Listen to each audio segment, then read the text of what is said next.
The betrayal didn't arrive all at once. It crept in quietly, disguised as routine. My wife started coming home later than usual, her phone always face down, her laughter sharper, more rehearsed. She said the boxing classes were intense, that her instructor pushed them hard, that exhaustion explained everything. I wanted to believe her. After years of deployments, missed birthdays, and long silences broken only by static, filled calls, I told myself this was the cost of service. Distance creates gaps, and gaps invite imagination. I chose trust instead, but trust is weight, and one evening it collapsed. I came home early without warning, the way soldiers do, unannounced, instinctive, alert to what doesn't belong. The house felt wrong before I even opened the door, a pair of shoes by the entrance, too large to be mine. The air carried a scent that wasn't familiar. Laughter echoed from the living room, low and intimate, the kind that doesn't exist in public spaces. In that moment, training and instinct separated. The soldier in me cataloged details. The husband in me froze. I saw them together, too close, too comfortable, her hand resting on his arm like it had always belonged there. His confidence wasn't subtle. It was practiced. The arrogance of a man who believed strength came from mirrors and applause. When she noticed me, her face drained of color. No explanation came fast enough because there wasn't one that mattered. The truth stood in front of me, breathing heavily, wearing boxing gloves like a badge of honor. The betrayal wasn't just about infidelity. It was the disrespect layered beneath it, the assumption that I was gone, weakened by distance, softened by absence. That my silence meant submission, that my calm demeanor meant I wouldn't react. Betrayal doesn't hurt because of loss alone. It wounds because of what it says about how you were seen. In their eyes, I wasn't a man who deserved honesty. I was an obstacle they thought they'd already stepped over. I didn't shout, I didn't swing. Rage burned hot, but discipline held it in place. Years of training had taught me one thing above all else. Emotion is a weapon best kept sheathed until the moment demands it. Still, the humiliation pressed down hard. Every sacrifice I'd made every night sleeping on the ground, every friend buried overseas felt mocked in that room. This wasn't just a personal betrayal. It was an insult to everything I stood for. The instructor smirked, mistaking restraint for fear. He spoke about respect while standing in my home, wearing my wife's trust like a trophy. In that moment, the story shifted. Betrayal lit the fuse, but what followed would be shaped by choice, not impulse. I realized then that this wasn't about winning an argument or reclaiming pride through noise. It was about facing betrayal head-on, understanding its depth, and deciding how a man who has survived far worse responds when the enemy is no longer overseas, but standing comfortably inside his own life. He looked exactly like the kind of man people feared at first glance. Broad shoulders stretched his tiche, girt tight, arms wrapped in tape, knuckles swollen from years of hitting bags and faces for applause. He carried himself like a champion even when no one was watching, chin high, chest forward, eyes always searching for an audience. His confidence wasn't earned in silence. It was built in gyms, mirrors, and the approval of weaker men. He believed strength was something you displayed, something you announced before it was tested. I said very little. That alone seemed to irritate him. Men like him mistake quiet for weakness. They need noise to validate themselves, need witnesses to feel real. He talked about discipline, about how fighting was his life, about how many men he'd put down in the ring. Every word was a performance. He wanted me to react, to shrink, to step back and acknowledge his dominance. Instead, I stood there, listening, observing the way his weight shifted too much on his toes, the way his breathing sped up when he felt challenged. Old habits don't disappear, they wait. He scoffed when I didn't rise to the bait, said I didn't look like much, said the uniform must have softened me. In his world, muscles told the whole story. Pain was temporary. Rules existed. There were referees, rounds, and applause at the end. He didn't understand that some men learn violence where there are no bells, no cheers, and no second chances. The contrast between us was invisible to him, but obvious to me. His strength was built to impress. Mine was built to survive. He trained to win fights. I trained to end them. He knew how to hurt someone under controlled conditions. I knew how to stay calm when everything went wrong. He measured power in knockouts and trophies. I measured it in restraint, awareness, and the ability to walk away alive. What unsettled him most was that I didn't posture. I didn't square up or puff my chest. I kept my hands relaxed, my voice even. True control doesn't announce itself. It waits. The more he tried to dominate the space, the smaller he became in his own movements, overextending, talking too much, proving everything he claimed. He needed to be seen as dangerous.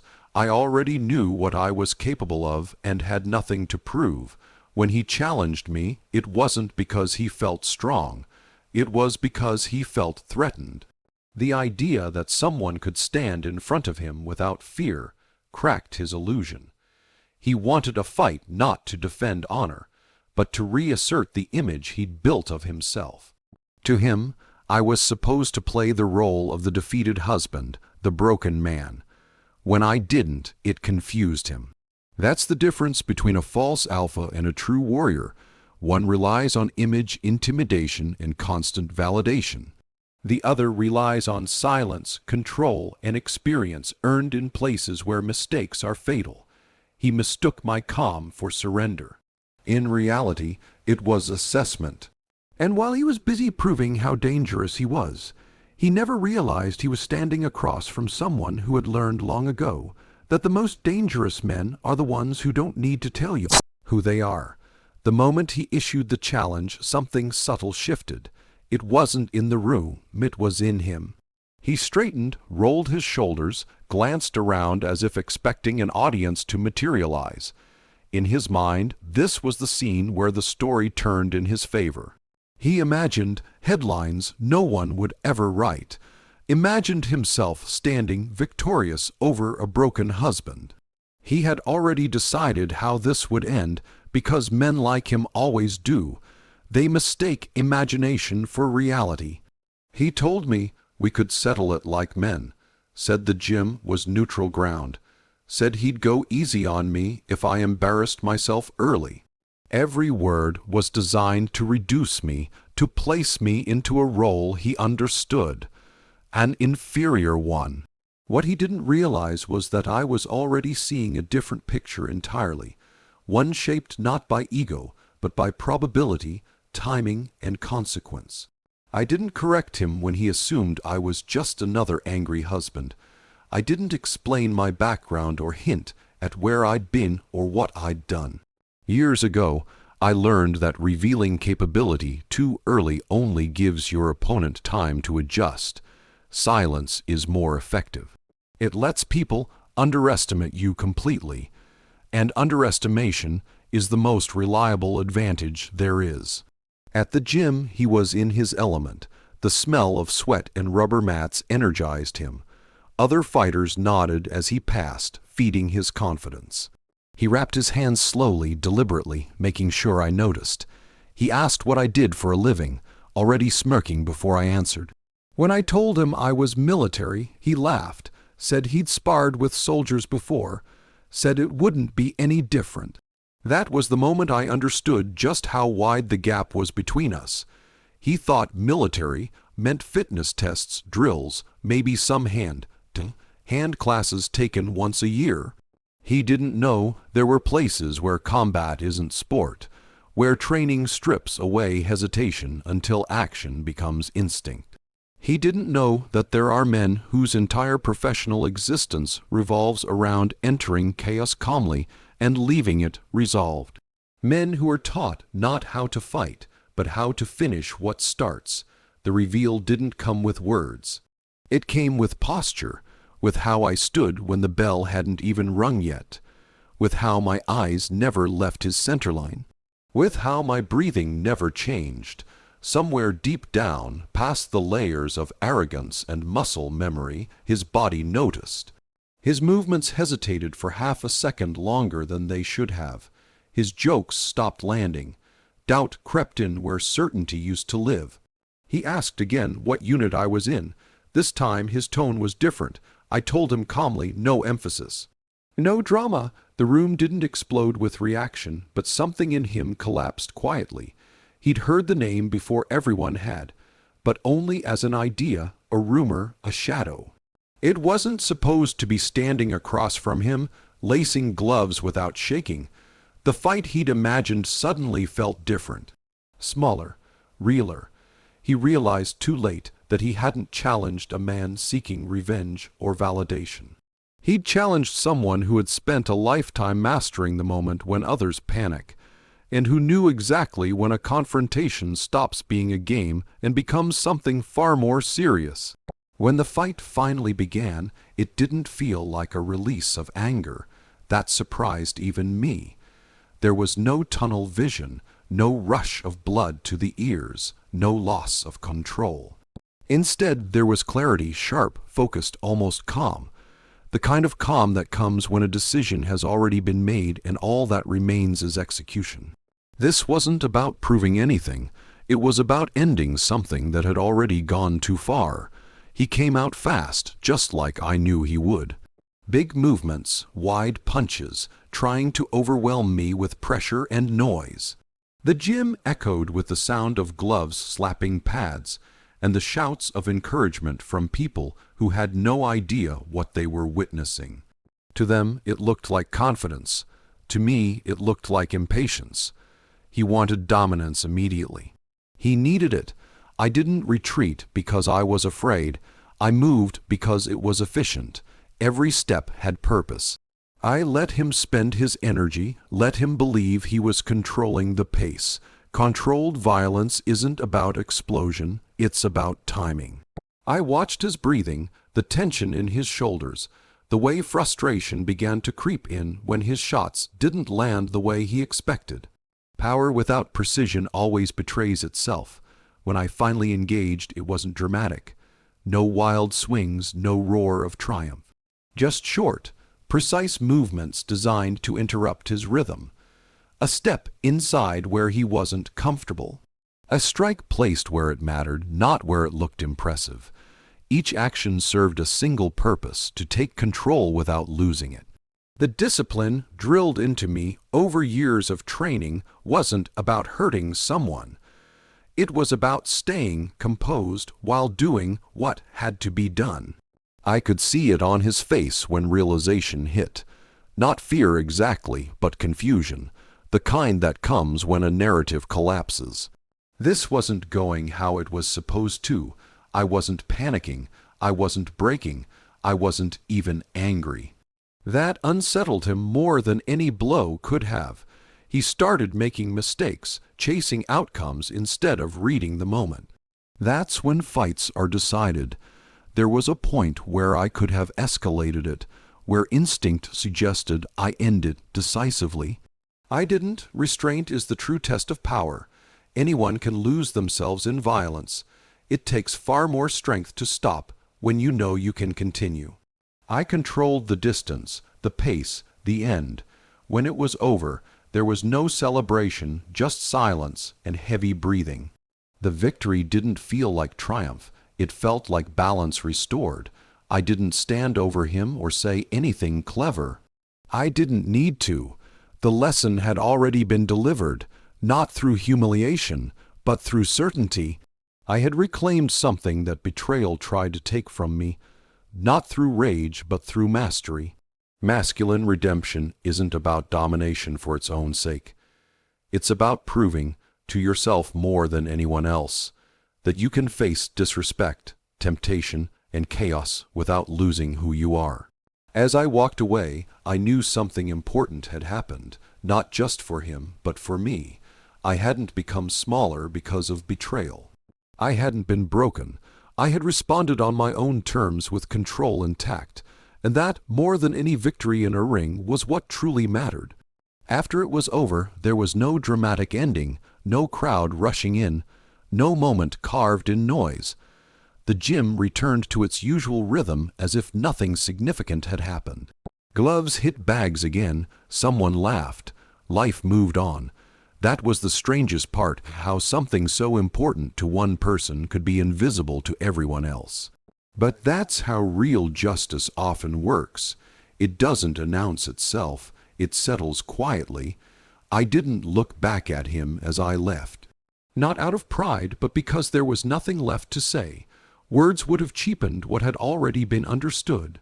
He knew now, not just who I was, but who he wasn't, and that realization would follow him longer than any bruise ever could. Silence, when it comes after certainty, is heavier than insults. On the drive home, I expected anger to resurface, or regret, or some lingering sense of emptiness.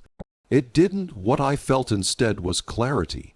Betrayal tries to drag you into chaos, to make you react instead of decide.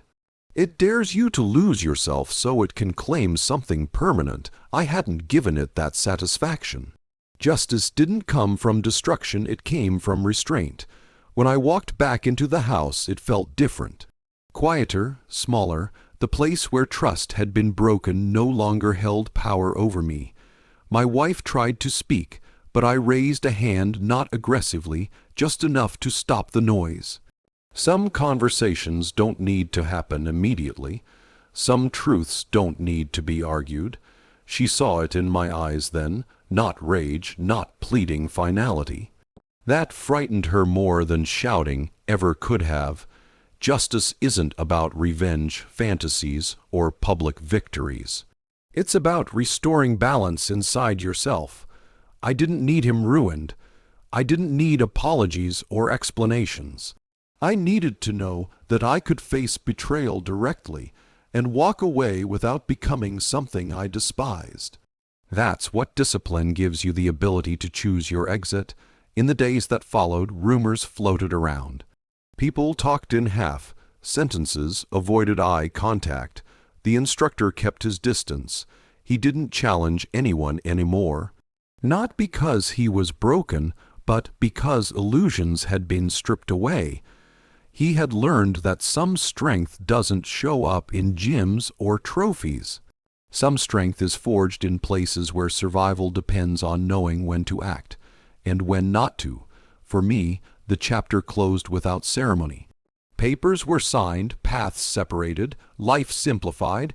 I returned to the quiet routines I understood best: early mornings, controlled movements, clear objectives. Betrayal had tried to rewrite my story, to turn me into a reaction. It failed. True justice doesn't require witnesses. It doesn't demand applause. It doesn't even need acknowledgement. It exists in the moment you realize that what tried to break you didn't succeed, that you walked through disrespect, temptation, and confrontation without losing your center, that you spoke the loudest by saying nothing at all. And in the end, that silence, the calm, deliberate refusal to explain myself to anyone, was the most decisive statement I could have made.